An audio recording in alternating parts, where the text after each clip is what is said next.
naman. Yes, hello, Jerwin Arreola, kamusta? Ayos naman. Ano bang concern natin ulit dito?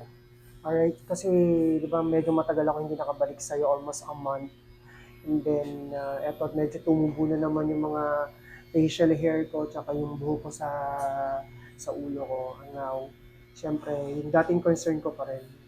Alam mo naman, medyo mataas na yung hairline ko. Tapos, gusto ko sana yung bagong atake na kung ano yung masasuggest mo. Syempre, ikaw ang master dyan, Master Jerry. Iti-trim ko pa rin to. Mm-mm. Sundan ko pa rin to. Ika-crop top natin. Tapos yung gilid, ipipade pa rin natin siya. Iiwan ko lang lalagyan natin ng connection. Nung nandoon ako sa Singapore, pinaahit ko yun sa iba kaya lang hindi ko Talaga? talaga nagustuhan. Sige, yun na lang gawin natin. Texture crop natin. Tapos yung gilid, i-made natin. Oo. Ay na-concern bago tayo mag-start? Ano naman, boss? Tara, let's go!